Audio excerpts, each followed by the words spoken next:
ನಮಸ್ತೆ ವೀಕ್ಷಕರೇ, ಬೆಂಗಳೂರು ದೂರದರ್ಶನ ಪ್ರಾದೇಶಿಕ ಸುದ್ದಿ ವಿಭಾಗ ಪ್ರಸ್ತುತಪಡಿಸ್ತಾ ಇರುವ ಚಂದನ ಮಂಥನ ವಿಶೇಷ ಕಾರ್ಯಕ್ರಮಕ್ಕೆ ತಮಗೆಲ್ಲರಿಗೂ ಆತ್ಮೀಯ ಸ್ವಾಗತ. ಇವತ್ತಿನ ಚಂದನ ಮಂಥನದಲ್ಲಿ ಏಪ್ರಿಲ್ ತಿಂಗಳ ಮಾಹಿತಿಯ ಬುತ್ತಿಯನ್ನ ನಿಮ್ಮ ಮುಂದೆ ನಾವು ಪ್ರಸ್ತುತಪಡಿಸ್ತಾ ಇದ್ದೀವಿ. ರಾಷ್ಟ್ರೀಯ, ಅಂತಾರಾಷ್ಟ್ರೀಯ ಹಾಗೆ ರಾಜ್ಯದಲ್ಲಿ ನಡೆದಂತಹ ಏಪ್ರಿಲ್ ತಿಂಗಳಿನಲ್ಲಿ ನಡೆದಂತಹ ಹಲವು ಪ್ರಮುಖ ಘಟನೆಗಳನ್ನ ಸಂಕ್ಷಿಪ್ತವಾಗಿ ನಿಮ್ಮ ಮುಂದೆ ನಾವು ಪ್ರಸ್ತುತಪಡಿಸ್ತಾ ಇದ್ದೀವಿ. ಈ ಕಾರ್ಯಕ್ರಮದಲ್ಲಿ ಭಾಗಿಯಾಗ್ತಾ ಇದ್ದಾರೆ ಗರಣಿ ಕೃಷ್ಣಮೂರ್ತಿ ಅವರು, ಸಹಾಯಕ ಪ್ರಾಧ್ಯಾಪಕರು. ಬನ್ನಿ ಮೊದಲಿಗೆ ಅವ್ರನ್ನ ಕಾರ್ಯಕ್ರಮಕ್ಕೆ ಆತ್ಮೀಯವಾಗಿ ಸ್ವಾಗತ ಕೋರೋಣ. ಸರ್, ಕಾರ್ಯಕ್ರಮಕ್ಕೆ ಆತ್ಮೀಯ ಸ್ವಾಗತ. ಏಪ್ರಿಲ್ ತಿಂಗಳಿನಲ್ಲಿ ಹಲವು ಘಟನೆಗಳು ನಡೆದಿದೆ, ರಾಷ್ಟ್ರೀಯ ಆಗಿರ್ಬೋದು, ಅಂತಾರಾಷ್ಟ್ರೀಯ ಹಾಗೆ ರಾಜ್ಯದಲ್ಲೂ ಕೂಡ. ಈ ಎಲ್ಲ ಘಟನೆಗಳನ್ನ ನಾವು ಸಂಕ್ಷಿಪ್ತವಾಗಿ ವಿಶ್ಲೇಷಣೆಯನ್ನ ಮಾಡ್ತಾ ಹೋಗೋಣ. ಪ್ರಮುಖವಾಗಿ ಯುದ್ಧ ಬಹಳ ದೊಡ್ಡ ಮಟ್ಟದಲ್ಲಿ ಸದ್ದು ಮಾಡಿತ್ತು. ಈಗ ಸದ್ಯಕ್ಕೆ ಕದನ ವಿರಾಮವನ್ನ ಘೋಷಣೆ ಮಾಡಲಾಗಿದೆ, ಮಧ್ಯಸ್ಥಿಕೆಯನ್ನ ವಹಿಸಲಾಗಿದೆ. ಇದರ ಮುಂದಿನ ಪರಿಣಾಮಗಳೇನು? ಸದ್ಯಕ್ಕೆ ಈ ಮಧ್ಯಸ್ಥಿಕೆಯ ಬಗ್ಗೆ ಮಾತನಾಡೋದಾದ್ರೆ ಏನ್ ವಿವರಿಸ್ತೀರಿ ಸರ್? ಅರೆ, ರೀಸೆಂಟ್ ಆಗಿ ಅಮೆರಿಕ ಘೋಷಣೆ ಮಾಡಿದೆ, ಯುದ್ಧ ವಿರಾಮವನ್ನು ಘೋಷಣೆ ಮಾಡಿದೆ. ಇಂಥ ಸಂದರ್ಭದಲ್ಲಿ ಮೊದಲನೇ ಒಂದು ಅಂದರೆ ಅದಕ್ಕೆ ಮಧ್ಯಸ್ಥಿಕೆ ವಹಿಸಿದಂಥ ರಾಷ್ಟ್ರ ಪಾಕಿಸ್ತಾನದ ಇಸ್ಲಾಮಾಬಾದಲ್ಲಿ ಮೊದಲನೇ ಸುತ್ತಿನ ಮಾತುಕತೆ ಆಗುತ್ತೆ. ಆ ಮೊದಲನೇ ಸುತ್ತಿನ ಮಾತುಕತೆಯಲ್ಲಿ ಅಮೆರಿಕ ಏನು ಮಾಡುತ್ತೆ, ಕಠಿಣವಾದಂಥ ಕೆಲವು ಷರತ್ತುಗಳನ್ನು ವಿಧಿಸುತ್ತೆ. ಅದರಲ್ಲೂ ವಿಶೇಷವಾಗಿ ಆ ನೌಕಾನೆಲೆಯನ್ನು ಬ್ಯಾನ್ ಮಾಡೋಂಥದ್ದು, ಹಾಗೆಯೇ ಪರಮಾಣು ಕಾರ್ಯಕ್ರಮದಿಂದ ಸಂಪೂರ್ಣವಾಗಿ ಇರಾನ್ ಹಿಂದೆ ಸರಿಬೇಕು ಅನ್ನುವಂಥ ಒಂದು ಕಠಿಣ ಈ ಷರತ್ತುಗಳನ್ನು ವಿಧಿಸುತ್ತೆ.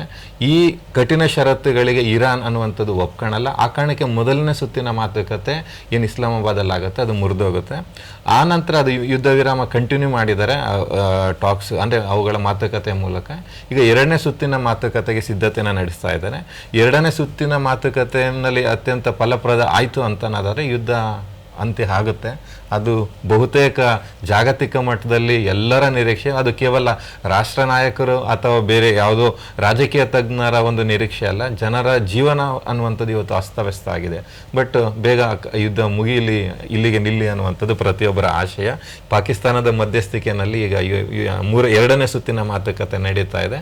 ಈ ಎರಡನೇ ಸುತ್ತಿನ ಮಾತುಕತೆ ಫಲಪ್ರದ ಆಯಿತು ಅಂದರೆ ಯುದ್ಧ ಅಲ್ಲಿಗೆ ನಿಲ್ಲುತ್ತೆ. ಹಾಗೆ ಸೌತ್ ಕೊರಿಯಾದ ಜಾಯಿಂಟ್ ಸ್ಟ್ರಾಟಜಿಕ್ ವಿಷನ್ 2026 ಹಾಗೆ 2030 ಇದರ ಬಗ್ಗೆ, ಜೊತೆಗೆ ಅಲ್ಲಿನ ಪ್ರೆಸಿಡೆಂಟ್ ಕೂಡ ಮಧ್ಯಸ್ಥಿಕೆಯನ್ನು ವಹಿಸಿದ್ದಾರೆ. ಅಥವಾ ಈ ಆಕ್ಟ್ ಅಥವಾ ಈಸ್ಟ್ ಆಕ್ಟ್ ಅಂತ ಹೇಳ್ತಾರಲ್ಲ, ಇದರ ಒಂದು ಸಂಕ್ಷಿಪ್ತವಾದ ವಿವರಣೆಯನ್ನ ನಮ್ಮ ವೀಕ್ಷಕರಿಗೆ ತಿಳಿಸೋದಾದ್ರೆ.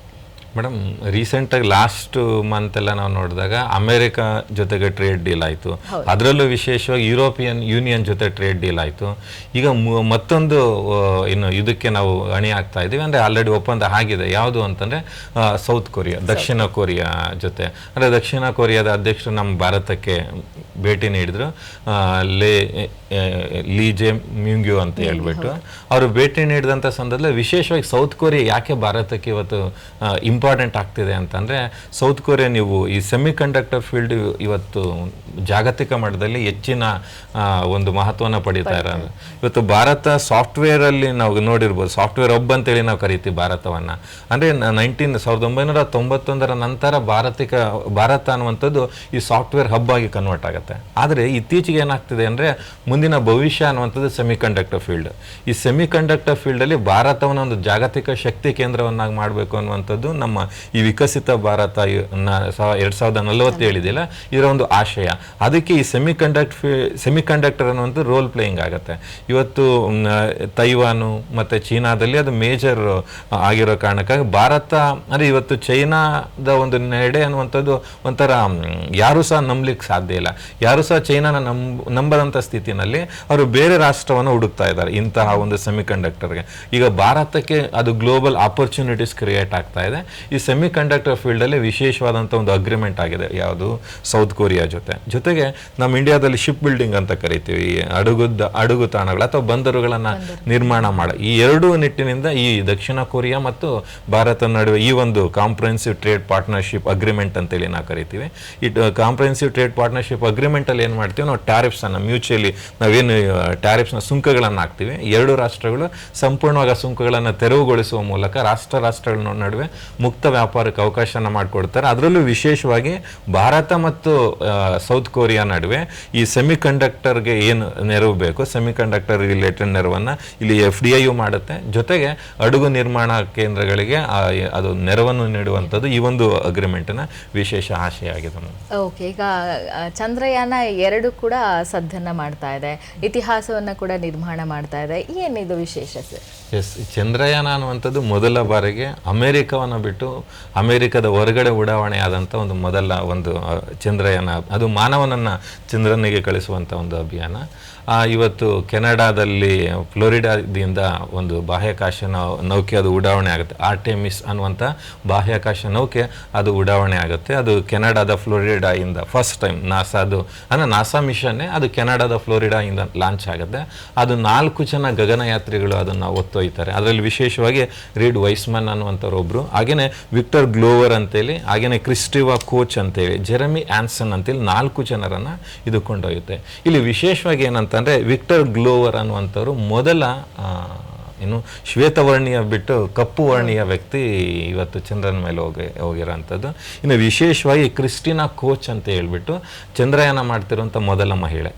ಇಬ್ಬರು ವಿಶೇಷ ಆಗಿದ್ರೆ, ಇನ್ನು 4 ಜನರನ್ನು ಹೊತ್ತುವಂಥ ಆ ಚಂದ್ರಯಾನ ನೌಕೆ ಸಂಪೂರ್ಣ ಚಂದ್ರನನ್ನು ಸುತ್ತಾಕಿ ಮತ್ತೆ ಮರಳಿ ಸುರಕ್ಷಿತವಾಗಿ ಬಂದು ಭೂಮಿಯನ್ನು ಪೆಸಿಫಿಕ್ ಓಷನ್ನಲ್ಲಿ ಬಂದು ಲ್ಯಾಂಡ್ ಆಗಿದೆ.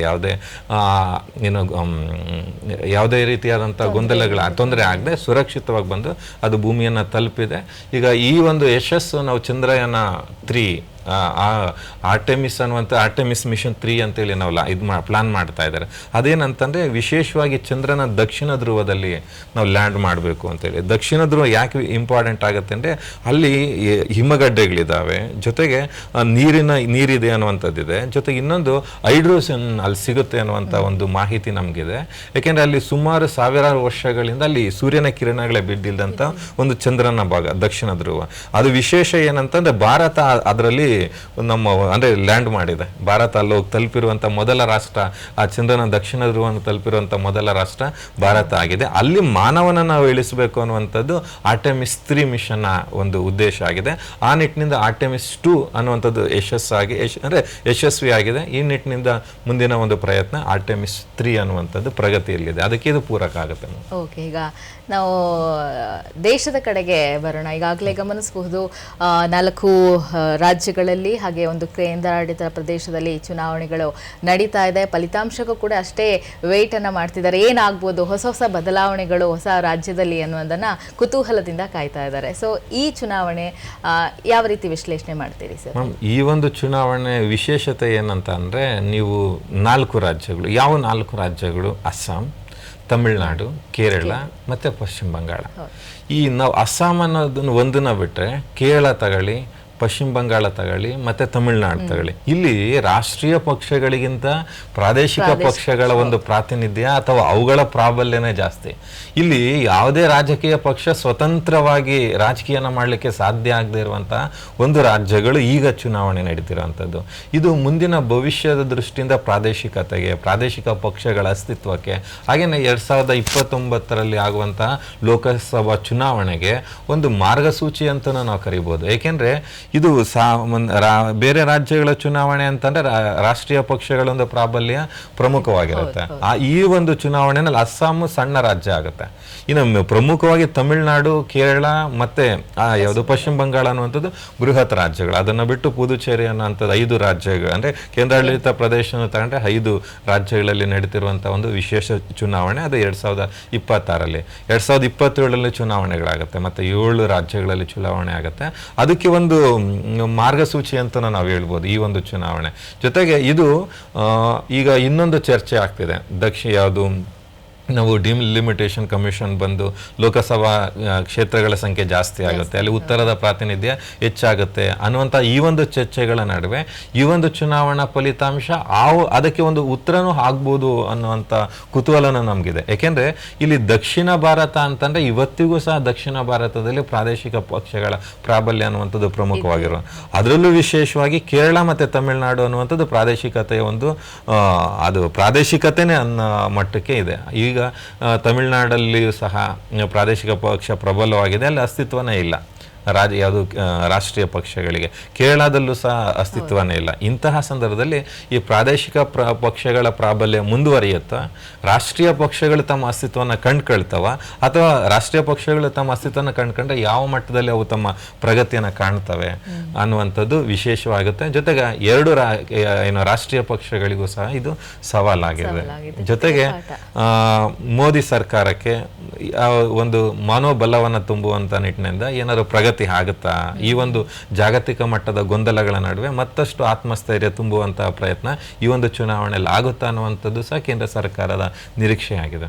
ಓಕೆ, ಈಗ ಸಂವಿಧಾನದ 131ನೇ ಮಸೂದೆ ಹಾಗೆ ಕ್ಷೇತ್ರ ಮರು ವಿಂಗಡಣೆ ಬಗ್ಗೆ ಕೂಡ ಚರ್ಚೆ ಆಗ್ತಾ ಇದೆ. ಜೊತೆಗೆ ಸಂವಿಧಾನದ ಒಂದು ಮಸೂದೆ ಅಲ್ಲಿ ವಿಫಲ ಆಗಿದೆ. ಇದರಿಂದ ಮುಂದೆ ಆಗುವಂತಹ ಪರಿಣಾಮಗಳೇನು, ಇದರ ಬಗ್ಗೆ ವಿಶ್ಲೇಷಣೆ ಮಾಡೋದಾದ್ರೆ ಸರ್? ಮ್ಯಾಮ್, ಈ ಸಂವಿಧಾನ ಅಂತಂದರೆ ಒಂದು ಸಂವಿಧಾನ ಅನ್ನುವಂಥದ್ದು ನಮ್ಮ ಒಂದು ಡಾಕ್ಯುಮೆಂಟ್ರಿ, ರಾಜಕೀಯ ಹೇಗೆ ನಡೀಬೇಕು ಅನ್ನೋದು ಒಂದು ಡಾಕ್ಯುಮೆಂಟ್ರಿ.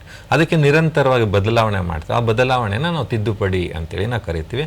ಸಂವಿಧಾನ ಕಲ್ಪಿಸಿಕೊಟ್ಟಿರುವಂಥ ಒಂದು ವಿಶೇಷ ಅವಕಾಶ, ಕಾಲಕ್ಕೆ ತಕ್ಕಂತೆ ಬದಲಾವಣೆ ಆಗಬೇಕು ಅನ್ನುವಂಥ ನಿಟ್ಟಿನಿಂದ ಸಂವಿಧಾನದಲ್ಲಿ ಬದಲಾವಣೆಗೆ ಅವಕಾಶ ಮಾಡಿಕೊಟ್ಟಿದ್ದೀವಿ. ಅದರಲ್ಲಿ ತಿದ್ದುಪಡಿ ಅಂತ ನಾವು ಕರಿತೀವಿ, ಅಮೆಂಡ್ಮೆಂಟ್ ಅಂತೇಳಿ. ಆ್ಯಕ್ಚುಲಿ 3 ಟೈಪ್ಸ್ ಆಫ್ ಅಮೆಂಡ್ಮೆಂಟ್ಸ್ ಇದೆ ಅದರಲ್ಲಿ. ಒಂದು ಸಿಂಪಲ್ ಮೆಜಾರಿಟಿ, ಇನ್ನೊಂದು ಸ್ಪೆಷಲ್ ಮೆಜಾರಿಟಿ ಅಂತ ಬರುತ್ತೆ. ಇನ್ನು special majority with 50% of the state rectification ಅಂತೇಳಿ 3 ಟೈಪ್ಸ್ ಅಮೆಂಡ್ಮೆಂಟ್ಸ್ ಇದೆ. ಈ ಒಂದು ತಿದ್ದುಪಡಿ ವಿಶೇಷ ತಿದ್ದುಪಡಿ ಆಗಿರುವಂಥದ್ದು. ಇಲ್ಲಿ ವಿಶೇಷ ತಿದ್ದುಪಡಿ ಅಂತಂದರೆ 2/3 ಮೆಜಾರಿಟಿ ಬೇಕು. ಏನು ಲೋಕಸಭಾದಲ್ಲಿ 2/3 ಮೆಜಾರಿಟಿ ಬೇಕು, ಹಾಗೆ ಅದು ಅಪ್ರೂವ್ ಆಗಬೇಕು. ಈ ಒಂದು 131ನೇ ತಿದ್ದುಪಡಿ ಮಸೂದೆ ವಿಶೇಷತೆ ಏನಂತಂದರೆ, ಒಂದು ಕ್ಷೇತ್ರಗಳ ಮರುವಿಂಗಡಣೆ ಆಗಬೇಕು. ಅದೇ ಈ ಮೊನ್ನೆ ಮಂಡನೆ ಮಾಡಿದಂಥ ಮಸೂದೆ ಪ್ರಕಾರ ಕ್ಷೇತ್ರಗಳು ವಿಂಗಡಣೆ ಆಗಬೇಕು. ಯಾವುದ್ರ ಪ್ರಕಾರ 2011ರ ಜನಗಣತಿಯ ಪ್ರಕಾರ ಕ್ಷೇತ್ರಗಳು ಮರುವಿಂಗಡಣೆ ಆಗಿ ಲೋಕಸಭೆಯಲ್ಲಿ ಒಟ್ಟು ಸ್ಥಾನಗಳಿರುವಂಥದ್ದು 545. ಆದರೆ ಇಬ್ಬರು ಆಂಗ್ಲೋ ಇಂಡಿಯನ್ನರಿಗೆ ಪ್ರಾತಿನಿಧ್ಯ ಇತ್ತು, ಅದು ತೆಗೆದಾಗದಂತಹ ಕಾರಣಕ್ಕಾಗಿ ಈಗ 543 ಜನ ಇದ್ದಾರೆ. 543ರಿಂದ 850ಕ್ಕೆ ಹೆಚ್ಚಿಸಬೇಕು. ಅದು 2011ರ ಜನಸಂಖ್ಯೆ ಆದಾದ್ಮೇಲೆ ಹೆಚ್ಚಿಸಬೇಕು ಅನ್ನುವಂಥದ್ದು ಒಂದು ಆಶೆ ಆಗಿತ್ತು. ಜೊತೆಗೆ ಮಹಿಳೆಯರಿಗೆ ಯಾವುದು ಲೋಕಸಭೆ ಮತ್ತು ರಾಜ್ಯ ವಿಧಾನಸಭೆಗಳಲ್ಲಿ 33% ಮೀಸಲಾತಿಯನ್ನು ಕಲ್ಪಿಸಿಕೊಡ್ಬೇಕು ಅನ್ನುವಂಥದ್ದು ಈ ಒಂದು ತಿದ್ದುಪಡಿ ಮಸೂದೆಯ ವಿಶೇಷ ಆದಂಥ ಒಂದು ಅಂಶವಾಗಿತ್ತು. ಆದರೆ ಇದು ಮಸೂದೆ ಏನಾಗಿದೆ, ಇವಾಗ ಅದು 2/3 ಮೆಜಾರಿಟಿ ಬೇಕಿತ್ತು. ಒಟ್ಟು 352 ಜನ ಅದಕ್ಕೆ ಪರವಾಗಿ ವೋಟ್ ಹಾಕಬೇಕಿತ್ತು. ಆದರೆ 298 ಜನ ಅದಕ್ಕೆ ವೋಟ್ ಹಾಕ್ತಾರೆ. ಅದಕ್ಕೆ ವಿರುದ್ಧವಾಗಿ 230 ಜನ ವೋಟ್ ಹಾಕ್ತಾರೆ. ಅಂದರೆ ಇನ್ನೂ 54 ಮತಗಳ ಅಂತರದಲ್ಲಿ ಆ ಒಂದು ಮಸೂದೆ ಸೋತೋಗಿದೆ. ಆ ಕಾರಣಕ್ಕೆ ಇದು ಒಂದು ಯಕ್ಷ ಪ್ರಶ್ನೆ, ಮಸೂದೆ ಜಾರಿಗೆ ಬರುತ್ತೋ ಇಲ್ವೋ. ಅಂದ್ರೆ ಇದು ಈ ಚರ್ಚೆ ಅನ್ನುವಂಥದ್ದು ತುಂಬಾ ದಶಕಗಳಿಂದ ನಡೀತಾ ಬಂದಿದೆ. ನಮ್ಗೆ ಹಾಗಿದೆ. ಅಂದ್ರೆ ನಮ್ಗೆ ರೀಸೆಂಟ್ ನಮ್ಮ ನಿರೀಕ್ಷೆಗಳೇನಾಗಿತ್ತು ಅಂದ್ರೆ ಇದು ಸುಲಭವಾಗಿ ಪಾಸ್ ಆಗುತ್ತೆ, ಐ ಥಿಂಕ್ ಇದು ಪಾಸೇ ಆಗೋಯ್ತು ಅನ್ನುವಂಥ ನಿರೀಕ್ಷೆ ಎಲ್ಲರಲ್ಲೂ ಇತ್ತು. ಬಟ್ ಆ ರಿಸಲ್ಟ್ ಬಂದಾಗ ಎಲ್ಲರಿಗೂ ಶಾಕ್ ಆಗಿದ್ದು. ನ್ಯೂಕ್ಲಿಯರ್ ಪವರ್ ರೋಡ್ ಮ್ಯಾಪ್ 2047 ಏನ್ ಸರ್ ವಿಶೇಷತೆ ಇದು? ಯಾಕೆ ಇಷ್ಟೊಂದು ಮೇಜರ್ ಆಗಿ ಇದ್ರ ಬಗ್ಗೆ ಮಾತನಾಡ್ತಾ ಇದ್ದಾರೆ? ನ್ಯೂಕ್ಲಿಯರ್ ಪವರ್ ಅನ್ನೋಂಥದ್ದು ಇವತ್ತು ಪವರ್ ಇಸ್ ಪವರ್. ಅಂದರೆ ಇವತ್ತು ಜಾಗತಿಕ ಮಟ್ಟದಲ್ಲಿ ಶಕ್ತಿಯ ಅಸ್ತಿತ್ವ ಏನಿದೆ, ಯಾಕೆ ಇವತ್ತು ಇರಾನ್ ಇಸ್ರೇಲ್ USA ಯುದ್ಧ ಯಾಕೆ ಮಹತ್ವವನ್ನು ಪಡೀತಾ ಇದೆ ಅಂದರೆ ರೀಸನ್ ಪವರ್ ಕ್ರೈಸಿಸ್. ಅಂದರೆ ಜಾಗತಿಕವಾಗಿ ಅಂದರೆ ಮುಂದಿನ ಭವಿಷ್ಯದಲ್ಲಿ ಭಾರತ ಅನ್ನುವಂಥದ್ದು ತನ್ನ ಅಸ್ತಿತ್ವನ ಉಳಿಸ್ಕೊಬೇಕು, ಜಾಗತಿಕ ಶಕ್ತಿಯಾಗಿ ಹೊರಹೊಮ್ಮಬೇಕು ಅಂದರೆ ಈ ಶಕ್ತಿನೇ ಇಂಪಾರ್ಟೆಂಟ್. ಇವತ್ತು ಭಾರತ ತನ್ನ ಇಂಧನ ಅಥವಾ ಶಕ್ತಿಯ ಮೂಲವಾಗಿ ಬಹುತೇಕ ಈ ಪಳೆಯುಳಿಕೆ ಇಂಧನ ಅಂತೇಳಿ ನಾವು ಕರಿತೀವಿ, ಈ ಪೆಟ್ರೋಲ್ ಡೀಸೆಲ್, ಇದ್ರ ಮೇಲೆ ನಮ್ಮ ಅವಲಂಬನೆ ತುಂಬ ಜಾಸ್ತಿ ಇದೆ. ಈ ಅವಲಂಬನೆನ ಕಡಿಮೆ ಮಾಡಬೇಕು ಅನ್ನುವಂತಹ ಒಂದು ಆಪ್ಷನ್ ನಾವು ನೋಡ್ಲಿಕ್ಕೆ ಹೋದಾಗ ನಮಗೆ ಸಿಗುವಂಥದ್ದು ತುಂಬ ಲೆಸ್ ಕಾಸ್ಟ್, ಅಂದರೆ ಕಡಿಮೆ ವೆಚ್ಚದಲ್ಲಿ ಸಿಗುವಂಥದ್ದು, ಜೊತೆಗೆ ಹೆಚ್ಚಿನ ಪ್ರಮಾಣದಲ್ಲಿ ನಾವು ಮಾಡ್ಲಿಕ್ಕೆ ಸಾಧ್ಯ ಇರುವಂಥದ್ದು ನ್ಯೂಕ್ಲಿಯರ್ ಎನರ್ಜಿ. ಇವತ್ತು ಎನರ್ಜಿ ಯಾವ ಮಟ್ಟಕ್ಕೆ ನಾವು ಕನ್ಸ್ಯೂಮ್ ಮಾಡ್ತಾ ಇದ್ದೀವಿ ಅಂದರೆ, ಇವತ್ತು ನಾವು ಮೊಬೈಲ್ ಫೋನ್ಸು AI ಎಲ್ಲ ಯೂಸ್ ಮಾಡ್ಲಿಕ್ಕೆ ಜಾಸ್ತಿ ಮಾಡಿ, ಮೊಬೈಲ್ ಫೋನ್ 24/7 ಆನ್ ಇದೆ. ಮೀನ್ಸ್ ವಿ ನೀಡ್ ಎನರ್ಜಿ, ಅದರಿಂದ ಎನರ್ಜಿ ಬೇಕಿದೆ. ಜೊತೆಗೆ ಇವತ್ತು ಏರ್ ಕಂಡೀಷನ್ ಅಂದರೆ ನಾವು ಎಲೆಕ್ಟ್ರಾನಿಕ್ ಐಟಮ್ಸ್ನೆಲ್ಲ ನಾವು ಜಾಸ್ತಿ ಯೂಸ್ ಮಾಡ್ತಿರೋದ್ರಿಂದ ಎಲೆಕ್ಟ್ರಿಸಿಟಿ ಕನ್ಸಂಪ್ಷನ್ ಜಾಸ್ತಿ ಆಗಿದೆ. ಹಾಗಾದರೆ ಭಾರತ ಜೊತೆಗೆ consumption of the energy is one of the indicator of growth. ಅಂದರೆ ಒಂದು ರಾಷ್ಟ್ರ ಹೆಚ್ಚು ಇಂಧನವನ್ನು ಕನ್ಸ್ಯೂಮ್ ಮಾಡ್ತಿದೆ ಅಂದರೆ ಆ ರಾಷ್ಟ್ರ ಪ್ರಗತಿಯನ್ನು ಸಾಧಿಸ್ತಾ ಇದೆ ಅಂತೇಳಿ. ಇಂತಹ ಸಂದರ್ಭದಲ್ಲಿ ಏನು ಪೆಟ್ರೋಲ್ ಡೀಸೆಲ್ ಮೇಲಿನ ಈ ಪಳೆಯುಳಿಕೆ ಇಂಧನದ ಮೇಲಿನ ಅವಲಂಬನೆ ಕಡಿಮೆ ಮಾಡಬೇಕು ಅಂದರೆ ನಮಗಿರುವಂಥ ಮೊದಲನೇ ಆಪ್ಷನ್ ಈಗ ನ್ಯೂಕ್ಲಿಯರ್ ಪವರ್. ಇವತ್ತು ಇಸ್ರೇಲ್ ಮತ್ತು ಇರಾನ್ ಪ್ರಯತ್ನ ಮಾಡ್ತಿರೋದು ಸಹ ನ್ಯೂಕ್ಲಿಯರ್ ಪ್ರೋಗ್ರಾಮಿಂದನೇ ಇವತ್ತು ಇಸ್ರೇಲ್, ಇರಾನ್ ಮತ್ತು ಯಾವುದು US ಯುದ್ಧ ಆಗ್ತಿರುವಂಥದ್ದು. ಇರಾನ್ನ ಒಂದು ನ್ಯೂಕ್ಲಿಯರ್ ಪ್ರೋಗ್ರಾಮ್ ಅನ್ನ ಅಮೆರಿಕ ಇವತ್ತು ಸ್ಟ್ರಾಂಗ್ ಆಗಿ ಅಪೋಸ್ ಮಾಡ್ತಿದೆ.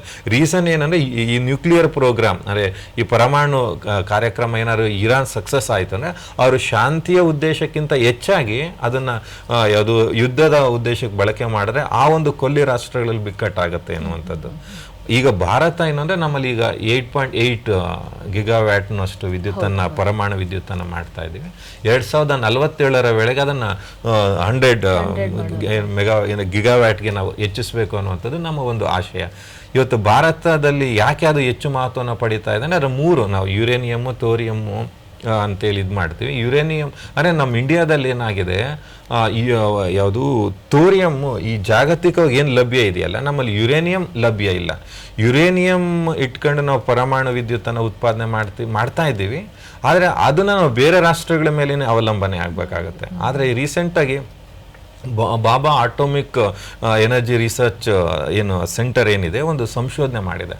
ಆ ಸಂಶೋಧನೆ ಏನು ಹೇಳುತ್ತೆ ಅಂದರೆ ಥೋರಿಯಮ್ಮನ್ನು ನಾವು ಯೂಸ್ ಮಾಡ್ಕೊಂಡು ಈ ನ್ಯೂಕ್ಲಿಯರ್ ಪವರನ್ನು ನಾವು ಪ್ರೊಡ್ಯೂಸ್ ಮಾಡ್ಬೋದು. ಯಾಕೆ ಥೋರಿಯಂ ಭಾರತಕ್ಕೆ ಇಂಪಾರ್ಟೆಂಟ್ ಆಗುತ್ತೆ ಅಂದರೆ ಥೋರಿಯಂನ ಜಾಗತಿಕವಾಗಿ ಲಭ್ಯ ಇರುವಂತಹ 25% ಥೋರಿಯಮ್ಮು ಭಾರತದಲ್ಲೇ ಲಭ್ಯ ಇದೆ. ನಾವು ಥೋರಿಯಮ್ಮನ್ನು ಎನರ್ಜಿಯಾಗಿ ಕನ್ವರ್ಟ್ ಮಾಡಲಿಕ್ಕೆ ಈ ಒಂದು ಪ್ರಯೋಗಗಳು ನಡೀತಾ ಇದ್ದಾವೆ. ಅದು ಮೊದಲ ನಿಟ್ಟಿನಿಂದ ಯಾವುದು ಕಲ್ಪಕಂನಲ್ಲಿ, ತಮಿಳುನಾಡಲ್ಲಿರುವಂಥ ಕಲ್ಪಕಂನಲ್ಲಿ ಯಶಸ್ವಿಯಾಗಿ ಅದು ಪ್ರಯೋಗ ಆಗಿದೆ. ಅದು ಸಾಮಾನ್ಯೀಕರಣ ಆಯಿತು, ಹೆಚ್ಚು ಪ್ರಯೋಗಗಳಾಗಿ ಅದು ಯಶಸ್ವಿ ಆಯಿತು ಅನ್ನೋದಾದರೆ ಸುಮಾರು ಸಾವಿರಾರು ವರ್ಷಗಳಷ್ಟು, ಅಂದರೆ ಸುಮಾರು ಒಂದು 500ರಿಂದ 1000 ವರ್ಷಗಳಷ್ಟು ಭಾರತದ ಇಂಧನದ ಒಂದು ಬೇಡಿಕೆ ಅದು ಫುಲ್ಫಿಲ್ ಆಗುತ್ತೆ. ನಾವು ಏನಿವತ್ತು ಕ್ರೂಡ್ ಆಯಿಲ್ನ ಇಂಪೋರ್ಟ್ ಮಾಡ್ಕೊಂತೀವಿ ಆ ಅವಲಂಬನೆ ಎಲ್ಲ ಕಡಿಮೆ ಆಗುತ್ತೆ. ನಾವು ಯಾವ ರಾಷ್ಟ್ರಗಳ ಮೇಲಿನೂ ಅವಲಂಬನೆಯನ್ನು ನಾವು ಸಂಪೂರ್ಣವಾಗಿ ಇದು ಮಾಡ್ಬೋದು. ಅಂದರೆ ಥೋರಿಯಂ ಇನ್ನೊಂದು ಆಸ್ಪೆಕ್ಟಲ್ಲಿ ಯಾಕೆ ತುಂಬ ಇಂಪಾರ್ಟೆಂಟ್ ಆಗೋದು ಅಂದರೆ ನ್ಯೂಕ್ಲಿಯರಿಂದ ರೇಡಿಯಸ್ ಅಂದರೆ ವಿಕಿರಣ ತೀವ್ರತೆ ಏನಾಗಿರುತ್ತೆ ಜಾಸ್ತಿ ಇರುತ್ತೆ. ಏನು ಯುರೇನಿಯಂ ವೇಸ್ಟ್ ಅಂತ ನಾವು ಕರಿತೀವಿ ಪವರ್ ಜನರೇಟ್ ಆದಮೇಲೆ ಅದನ್ನು ನಾವು ಅಷ್ಟು ಈಸಿಯಾಗಿ ಇದು ಮಾಡ್ಲಿಕ್ಕೆ ತುಂಬ ಸಾವಿರಾರು ವರ್ಷಗಳ ಕಾಲ ಅದರ ಒಂದು ತೀವ್ರತೆ ಇರುತ್ತೆ. ಆದರೆ ಥೋರಿಯಂದು ಏನಿರುತ್ತೆ ಅಷ್ಟು ಯುರೇನಿಯಂನಷ್ಟು ಅಪಾಯಕಾರಿಯಾಗಿರಲ್ಲ. ಅದನ್ನು ಅದರ ಏನು ವೇಸ್ಟ್ ಇರುತ್ತಲ್ಲ ಎನರ್ಜಿ ಜನರೇಟ್ ಆದಮೇಲೆ ಇವತ್ತು ಭಾರತದ ಸಾಮರ್ಥ್ಯ ಆ ಥೋರಿಯಂನ ನಿಟ್ಟಿನಿಂದ ಯಶಸ್ವಿಯಾಗಿ ಪ್ರಯೋಗಗಳಾಗ್ತಿದ್ದಾವೆ. ಅದು ಸಕ್ಸಸ್ ಆಯಿತು ಅಂತ ಅಂದರೆ ಭಾರತ ಏನು ಇವತ್ತು ಎನರ್ಜಿ ಕ್ರೈಸಿಸ್ ಅಂತ ಏನು ಫೇಸ್ ಮಾಡುತ್ತೆ ಇದರಿಂದ ಖಂಡಿತ ಹೊರ ಬರ್ಬೋದು. ಜಾಗತಿಕ ಶಕ್ತಿಯಾಗಿ ಭಾರತ ರೂಪುಗೊಳ್ಳಿಕ್ಕೆ ಈ ಒಂದು ಶಕ್ತಿ ತುಂಬುತ್ತೆ ಅಂತ ಹೇಳಿ.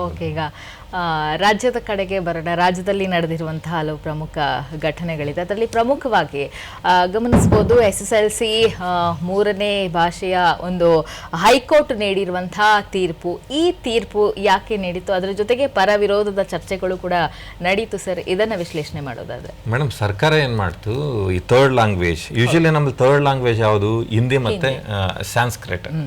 ತುಂಬಾ ಜನ ಸಾಂಸ್ಕ್ರಿಟ್ನ ತಗೊಂತಾರೆ, ಅದು ಸ್ಕೋರ್ ಆಗುತ್ತೆ ಅಂತೇಳಿ. ಮಕ್ಕಳೇನು ಒಳ್ಳೆ ಸ್ಕೋರ್ ಮಾಡಬೇಕು ಅಂತಾನೆ ಹಿಂದಿ ಮತ್ತೆ ಸಾಂಸ್ಕ್ರಿಟ್ನ ತಗೊಂತಾರೆ. ಇವರು ಸರ್ಕಾರ ಮಾಡಿದಂಥದ್ದು ಏನಂದ್ರೆ ಇಲ್ಲ ಅದನ್ನ ಗ್ರೇಡ್ ಅಂತ ತಗೊಂಡ್ಬಿಡ್ತೀವಿ, ನಿಮ್ಗೆ ಅದು ಟೋಟಲ್ ಮಾರ್ಕ್ಸ್ ಅಲ್ಲಿ ಅದನ್ನ ಆ್ಯಡ್ ಮಾಡಲ್ಲ ಅಂತ ಒಂದು ಕನ್ಸಿಡರ್ ಮಾಡುತ್ತೆ. ಅದನ್ನ ನಮ್ಮ ಹೈಕೋರ್ಟಲ್ಲಿ ಪ್ರಶ್ನೆ ಮಾಡ್ತಾರೆ.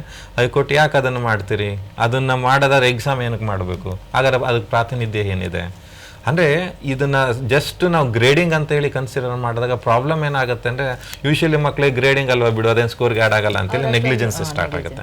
ಅಂದರೆ ಈ ಲ್ಯಾಂಗ್ವೇಜ್ ಅಂದರೆ ಏನಂತಂದರೆ usually language it is essential. ಈಗ ಗ್ಲೋಬಲೈಸ್ಡ್ ಎಕಾನಮಿ ಆಗಿರೋ ಕಾರಣಕ್ಕಾಗಿ ಇವತ್ತು ಭಾರತದಲ್ಲಿ ಕಮ್ಯುನಿಕೇಟ್ ಮಾಡಬೇಕು ನಾವು, ಅಂದರೆ ಇವತ್ತು ಬೌಂಡ್ರೀಸ್ ಹೋಗಿದೆ, ನಾವು ಕರ್ನಾಟಕದಲ್ಲಿ ಅಷ್ಟೇ ಇರ್ತೀವಿ ಅನ್ನುವಂಥ ಕಲ್ಪನೆ ಇವತ್ತು ಹೋಗಿದೆ. ಇವತ್ತು ಭಾಷೆ ಅನ್ನುವಂಥದ್ದು ತುಂಬ ಅನಿವಾರ್ಯ ಆಗಿದೆ. ನಿಮ್ಗೆ 2-3 ಭಾಷೆ ಅನ್ನುವಂಥದ್ದು ಸಾಮಾನ್ಯ ಆಗಿದೆ. ಆ ಹಿನ್ನೆಲೆಯಲ್ಲಿ ಈ ಮಕ್ಕಳಿಗೆ ಅಂದರೆ ಈ ನಾವು ಇಟ್ಟಿರುವಂಥ 3 ಲ್ಯಾಂಗ್ವೇಜ್ ಇಂಟೆನ್ಷನ್ ಎಷ್ಟು, ಮಕ್ಕಳಿಗೆ ಬೇರೆ ಲ್ಯಾಂಗ್ವೇಜನ್ನು ಕಲಿಸ್ಬೇಕು. ಇವಾಗ ನಾವು ಥ್ರೂಔಟ್ ಕರ್ನಾಟಕ ಸುಮಾರು ಕರ್ನಾಟಕದ ಪೊಲಿಟಿಷಿಯನ್ಸ್ ಡ್ರಾಬ್ಯಾಕ್ ಏನು ಅಂತಂದರೆ ಅವ್ರಿಗೆ ಹಿಂದಿ ಬರಲ್ಲ. ಸುಮಾರು ಜನ ನಮ್ಮಲ್ಲಿ ಲೋಕಸಭಾ ಸದಸ್ಯರು ಲೋಕಸಭೆನಲ್ಲಿ ಮಾತಾಡಲ್ಲ.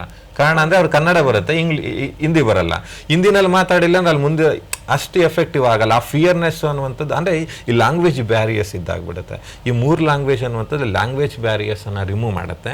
ಅಂದರೆ ಆ ಕಾರಣಕ್ಕೆ ಇದು ಅನಿವಾರ್ಯ. ಜೊತೆಗೆ ಈ ಅದನ್ನು ಗ್ರೇಡಿಂಗ್ ಅಂತ ತಗೊಂಡ್ರೆ ಇನ್ನೊಂದು ಪ್ರಮುಖ ಸವಾಲು ಏನಂದರೆ ಅದನ್ನು ಪಾಠ ಮಾಡ್ತಾರಲ್ಲ ಟೀಚರ್ಸ್, ಅವರು ಅನಿವಾರ್ಯತೆನೇ ಕಡಿಮೆ ಆಗಿಬಿಡುತ್ತೆ.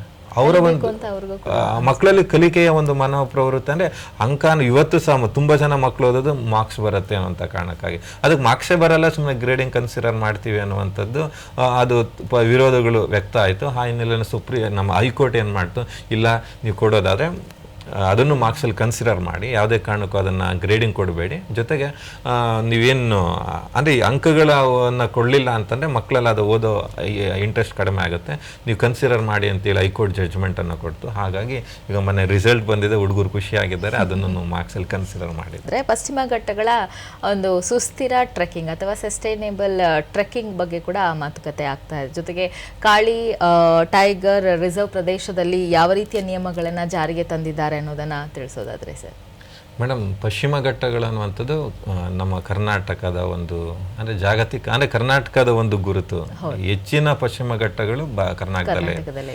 ಆ ಕರ್ನಾಟಕದ ಅದು ಜೀವ ವೈವಿಧ್ಯತೆ ತಾಣ ಅಂತೇಳಿ ಕರಿತೀವಿ. ಆ ಜೀವ ವೈವಿಧ್ಯತೆ ತಾಣವನ್ನು ಸಂರಕ್ಷಣೆ ಮಾಡುವಂಥದ್ದು ನಮ್ಮ ಸರ್ಕಾರದ ಜನ ಸಮುದಾಯದ ಒಂದು ಜವಾಬ್ದಾರಿ. ಈ ಹಿನ್ನೆಲೆಯಲ್ಲಿ ಅದನ್ನು ಏನು ನಾವು ಜೀವ ಸಂರಕ್ಷಣೆ ತಾಣ ಅಂತೇಳಿ ಘೋಷಣೆ ಮಾಡಿ ಅಲ್ಲಿ ಆಲ್ರೆಡಿ ನಾವೇನು ಮಾಡಿದ್ದೀವಿ, ಮೈನಿಂಗನ್ನು ಮತ್ತು ಇಂಡಸ್ಟ್ರಿಯಲ್ ಆ್ಯಕ್ಟಿವಿಟೀಸನ್ನು ಕಂಪ್ಲೀಟಾಗಿ ಬ್ಯಾನ್ ಮಾಡಿದ್ವಿ. ವೆಸ್ಟರ್ನ್ ಘಾಟ್ಸಲ್ಲಿ ಯಾವುದೇ ಮೈನಿಂಗಿಗೆ ಅವಕಾಶ ಇಲ್ಲ, ಜೊತೆಗೆ ಯಾವುದೇ ರೀತಿಯ ಇಂಡಸ್ಟ್ರಿಯಲ್ ಆ್ಯಕ್ಟಿವಿಟೀಸ್ಗೆ ಅವಕಾಶ ಇಲ್ಲ. ಅದನ್ನು ಜೀವ ವೈವಿಧ್ಯತೆಯ ತಾಣ ಅಂತೇಳಿ ನಾವು ಕರಿತೀವಿ, ಹಾಟ್ ಸ್ಪಾಟ್ ಅಂತೇಳಿ ಕರಿತೀವಿ. ಆ ಕಾರಣಕ್ಕಲ್ಲಿ ಈ ಎಲ್ಲ ರೀತಿ ಅಂದರೆ ಪರಿಸರ ಮಾಲಿನ್ಯಕ್ಕೆ ಕಾರಣವಾಗುವಂಥ ಎಲ್ಲ ಚಟುವಟಿಕೆಗಳನ್ನು ಪಶ್ಚಿಮ ಘಟ್ಟದಲ್ಲಿ ನಾವು ಅದನ್ನು ಬ್ಯಾನ್ ಮಾಡಿದ್ದೀವಿ. ಆದರೆ ಅವಕಾಶ ಮಾಡಿಕೊಟ್ಟಿದ್ದಕ್ಕೆ ಏನಕ್ಕೆ ಅಂದರೆ ಪ್ರವಾಸೋದ್ಯಮಕ್ಕೆ ಅವಕಾಶ ಮಾಡಿಕೊಟ್ಟಿದ್ದೀವಿ ವೆಸ್ಟರ್ನ್ ಘಾಟ್ಸಲ್ಲಿ. ಆದರೆ ರೀಸೆಂಟಾಗಿ ಏನಾಗ್ತಾ ಇದೆ ಅಂದರೆ ಅಲ್ಲಿ ಯಾವಾಗ ಪ್ರವಾಸೋದ್ಯಮ ಅಂತ ತನ್ನ ಅಸ್ತಿತ್ವನ ಕಾಣ್ತಾ ಇದೆಯೋ, ಅಭಿವೃದ್ಧಿ ಆಗ್ತಾ ಇದೆಯೋ, ಅಲ್ಲಿ ಟ್ರೆಕ್ಕಿಂಗಿಗೆ ಹೋಗೋರ ಸಂಖ್ಯೆ ಏನಾಗ್ತಾ ಇದೆ, ಜಾಸ್ತಿ ಆಗ್ತಾ ಇದೆ. ಯಾವಾಗ ಟ್ರೆಕ್ಕಿಂಗ್ ಹೋಗೋ ಸಂಖ್ಯೆ ಜಾಸ್ತಿ ಆಗ್ತಿದೆಯೋ ಅವ್ರು ಹೋಗಬೇಕಾದ್ರೆ ಕ್ಯಾರಿ ಮಾಡ್ತಾರಲ್ವ, ಅದರಲ್ಲೂ ಪ್ಲಾಸ್ಟಿಕ್ ವೇಸ್ಟ್ ಅನ್ನುವಂಥದ್ದನ್ನು ಅಲ್ಲೇ ಥ್ರೋ ಮಾಡಿ ಬರೋದ್ರಿಂದ ಅದು ಆ ಪಶ್ಚಿಮ ಘಟ್ಟಗಳ ಒಂದು ಜೀವ ವೈವಿಧ್ಯತೆಗೆ ಮತ್ತು ಅದರ ಒಂದು ಸಂಕೀರ್ಣತೆಗೆ ಅದು ಕೊಡ್ಲಿ ಪೆಟ್ಟನ್ನು ಬಿಡುತ್ತೆ. ಆ ಪ್ಲಾಸ್ಟಿಕ್ ಕಲೆಕ್ಷನ್ ಜಾಸ್ತಿ ಆಗ್ತಾ ಹೋಗಿ ಅದು ಮತ್ತೆ ಅದು ಮಾರಕ ಆಗತ್ತೆ. ಆ ಹಿನ್ನೆಲೆಯಲ್ಲಿ ಈ ಏನು ಟ್ರೆಕ್ಕಿಂಗ್ ಮಾಡ್ತಾರಲ್ವ, ಟ್ರೆಕ್ಕಿಂಗ್ ಮಾಡೋರು ಇದೇ ನಿಯಮಗಳಿರಬೇಕು ಅಂತೇಳಿ ಒಂದಷ್ಟು ನಿಯಮಗಳನ್ನು ರೂಪಿಸಿದ್ದಾರೆ. ಏನು ಟ್ರೆಕ್ಕಿಂಗ್ ಹೋಗ್ಬೇಕು ಅಂದರೆ ಅದು ಕೌಂಟ್ಲೆಸ್ ಮೆಂಬರ್ಸ್ ಇಲ್ಲ, ನೀವು ಲಿಮಿಟೆಡ್ ಮೆಂಬರ್ಸ್ ಅಷ್ಟೇ ಟ್ರೆಕ್ಕಿಂಗ್ ಹೋಗ್ಬೇಕು. ಟ್ರೆಕ್ಕಿಂಗ್ ಹೋಗ್ಬೇಕಾದ್ರೆ ಏನು ಯಾವುದೇ ಕಾರಣಕ್ಕೂ ನೀವು ಪ್ಲಾಸ್ಟಿಕ್ಕನ್ನು ಕ್ಯಾರಿ ಮಾಡಬಾರ್ದು. ಜೊತೆಗೆ ನೀವು ಟ್ರೆಕ್ಕಿಂಗನ್ನು ಹೋಗಬೇಕು ಅಂತಂದರೆ ಆ ಲೋಕಲ್ ಗೈಡ್ಸ್ ಇದ್ದಾರೆ, ಆ ಲೋಕಲ್ ಗೈಡ್ಸನ್ನು ಕಂಪಲ್ಸರಿ ತಗೊಂಡು ಅವ್ರ ಮೂಲಕನೇ ನೀವು ಹೋಗ್ಬೇಕೇ ಹೊರತು ಸ್ವತಂತ್ರವಾಗಿ ಟ್ರೆಕ್ಕಿಂಗ್ ಹೋಗ್ಲಿಕ್ಕೆ ಅವಕಾಶ ಇಲ್ಲ. ಜೊತೆಗೆ ಈ ಟ್ರೆಕ್ಕಿಂಗ್ ಹೋಗೋರು ಅಂದರೆ ನಾನು ಹೇಳಿದೆ ಮೊದಲನೇದಾಗಿ ಲಿಮಿಟೆಡ್ ಮೆಂಬರ್ಸ್ ಹೋಗಿರಬೇಕು. ಅದು ಯಾವುದೇ ರೀತಿಯಾದಂಥ ಆ ಒಂದು ಪರಿಸರಕ್ಕೆ ಹಾನಿ ಆಗದೆ ರೀತಿಯಲ್ಲಿ ಟ್ರೆಕ್ಕಿಂಗನ್ನು ಹೋಗಬೇಕು ಅನ್ನುವಂಥದ್ದು ಸರ್ಕಾರ ಒಂದು ಮಾರ್ಗಸೂಚಿಗಳನ್ನು ರೂಪಿಸಿದೆ. ಇದನ್ನು ಮತ್ತೊಂದು ಪಶ್ಚಿಮ ಘಟ್ಟಗಳ ರಕ್ಷಣೆ ಕಡೆಗೆ ಸರ್ಕಾರದ ಒಂದು ದಿಟ್ಟ ನಿರ್ಧಾರ ಅಂತಾನೆ ಹೇಳ್ಬೋದು. ಓಕೆ, ಈಗ ಸರ್ಕಾರಕ್ಕೆ ಮತ್ತೊಂದು ಬಿಸಿ ತುಪ್ಪ ಆಗಿತ್ತು ಒಳ ಮೀಸಲಾತಿ, ಅದಕ್ಕೂ ಕೂಡ ಓಕೆ ಅಂತ ಹೇಳಿದೆ. ಇದನ್ನ ಸಂಕ್ಷಿಪ್ತವಾಗಿ ತಿಳಿಸೋದಾದ್ರೆ ಅಂದರೆ ಈ ರೀಸೆಂಟಾಗಿ ಬಹುತೇಕ ನಮ್ಮ ಸ್ಪರ್ಧಾರ್ಥಿಗಳಿಗೆ ತುಂಬ ತಲೆನೋವಾಗಿದ್ದು ಸರ್ಕಾರಕ್ಕೆ ಒಂದು ಕಾರಣ ಆಗಿದ್ದು ಈ ಒಳ ಮೀಸಲಾತಿ. ಇವತ್ತು ಒಳ ಮೀಸಲಾತಿ ಅನ್ನುವಂಥದ್ದು ಅಂತಿಮವಾಗಿ ಸರ್ಕಾರ ಸಚಿವ ಸಂಪುಟದ ತೀರ್ಮಾನದ ಮೂಲಕ ಯಾವುದೇ ಗೊಂದಲ ಇಲ್ಲದೆ ಬಗೆಹರಿಸಿದೆ. ಅದರಲ್ಲಿ ವಿಶೇಷವಾಗಿ ಎಡಗೈ ಅಂದರೆ ಲೆಫ್ಟ್, SC ಲೆಫ್ಟ್ ಮತ್ತು SC ರೈಟ್ ಅಂತೇಳಿ ಏನು ಕರೀತಾರೆ, ಈಕ್ವಲ್ ಶೇರನ್ನು ಕೊಟ್ಟಿದೆ. ಅಂದರೆ ಅದರಲ್ಲಿ ವಿಶೇಷವಾಗಿ ಈ 15% ಏನು ರಿಸರ್ವೇಷನ್ ಇದೆಯಲ್ಲ ಅದಕ್ಕೆ ಬಾಂಡ್ ಆಗಿ ಈ ಒಳ ಮೀಸಲಾತಿಯನ್ನು ಕಲ್ಪಿಸಿದೆ. ಇದು ವಿಶೇಷತೆ. ಅಂದರೆ 15%ಅಲ್ಲಿ 5.25% SC ಲೆಫ್ಟ್ ಕೊಟ್ಟರೆ 5.25 SC ರೈಟ್ ಕೊಟ್ಟಿದೆ. ಅಂದರೆ ಅಲ್ಲಿಗೆ 10.50 ಆಯಿತು. ಇನ್ನು 15%ಅಲ್ಲಿ 4.50 ಇದೆ. ಆ 4.50 ಉಳಿದಂತಹ ಅದರ್ ಕ್ಯಾಟಗರೀಸ್ನವ್ರಿಗೆ ಏನು ಲಂಬಾಣಿ, ಬೋವಿ ಅಂತ ಇಲ್ಲಿ ನಾವು ಕರಿತೀವಲ್ವ, ಅವರು ಕೊಟ್ಟಿದೆ. ಅದರಲ್ಲಿ ಮತ್ತೆ ಒಂದು ಒಳ ಮೀಸಲಾತಿ ತಂದಿದೆ. ಯಾವುದು SC ST, ಯಾವುದು ಅದರ್ SC STs ಅಂತ ಏನು ನಾವು ಕರಿತೀವಲ್ಲ, ಅವರು ಕೊಟ್ಟಿರೋದ್ರಲ್ಲಿ ಏನು 4.50 ಇದೆಯಲ್ಲ ಅದರಲ್ಲಿ 20% ಈ 59 ಅಲೆಮಾರಿ ಮತ್ತು ಅಲೆಮಾರಿ ಜನಾಂಗದವರಿಗೆ ಕೊಡಬೇಕು ಅನ್ನುವಂಥ ಒಂದು ಮತ್ತೊಂದು ಇದನ್ನು ತಂದಿದೆ. ಈ ನಿಟ್ಟಿನಿಂದ ಆ ಒಂದು SC ಒಂದು ವರ್ಗದಲ್ಲಿ ವಂಚಿತರಾಗ್ತಿದ್ದಂಥ ಕೆಲ ಸಣ್ಣ ಪುಟ್ಟ ವರ್ಗದವರಿಗೆ ಮತ್ತೆ ಅವ್ರಿಗೆ ಅವಕಾಶನ ಕಲ್ಪಿಸೋದ್ರ ಮೂಲಕ ಅವ್ರಿಗೂ ಒಂದು ಅವಕಾಶನ ಕಲ್ಪಿಸಬೇಕು ಅನ್ನುವಂಥ ನಿಟ್ಟಿನಿಂದ ರಾಜ್ಯ ಸರ್ಕಾರದ ಸಚಿವ ಸಂಪುಟದ ಒಂದು ತೀರ್ಮಾನ ಒಂದು ವಿಶೇಷವಾದಂತಹ ಒಂದು ಎಲ್ಲರೂ ಸ್ವೀಕಾರಾರ್ಹ ಆಗಿರೋದು. ಅದರಲ್ಲೂ ಸಹ ನಮ್ಮ ಸ್ಪರ್ಧಾತ್ಮಕ ಪರೀಕ್ಷೆಗಳಿಗೆ ಸಿದ್ಧತೆಯನ್ನು ನಡೆಸ್ತಿರುವಂಥ ವಿದ್ಯಾರ್ಥಿಗಳಿಗೆ ಒಂಥರ ಹೊಸ ಏನು ಆಶಾ ಕಿರಣ ಹುಮ್ಮಸ್ಸು ಬಂದಿದೆ. ನಮ್ಮ ಆಶಯ ಇನ್ನು ಮುಂದಿನ ದಿನದಲ್ಲಿ ಹೆಚ್ಚಿನ ಮಟ್ಟದಲ್ಲಿ ನೋಟಿಫಿಕೇಶನ್ ಆಗಲಿ, ನಮ್ಮ ಏನು ಉದ್ಯೋಗದ ನಿರೀಕ್ಷೆ ಇದ್ದಾರಲ್ಲ, ಕಷ್ಟಪಟ್ಟು ಎಲ್ಲ ಯಾರು ಪ್ರಯತ್ನ ಮಾಡ್ತಾರೋ ಅವ್ರಿಗೆಲ್ಲ ಪ್ರತಿಫಲ ಸಿಗಲಿ ಅನ್ನುವಂಥದ್ದು ನಮ್ಮ ಆಶಯ. ಖಂಡಿತ ಸರ್. ಈ ಏಪ್ರಿಲ್ ತಿಂಗಳ ಮಾಹಿತಿ ಬುತ್ತಿಯಲ್ಲಿ ಸಾಕಷ್ಟು ವಿಚಾರ, ಅದು ಅಂತಾರಾಷ್ಟ್ರೀಯ, ರಾಷ್ಟ್ರೀಯ, ರಾಜ್ಯದಲ್ಲಿ ನಡೆದಂಥ ಪ್ರಮುಖ ವಿಚಾರಗಳ ಬಗ್ಗೆ ಸಂಕ್ಷಿಪ್ತವಾಗಿ ವಿಶ್ಲೇಷಣೆಯನ್ನ ಮಾಡಿದಿರಿ. ನಮಸ್ತೆ ಸರ್. ನಮಸ್ತೆ.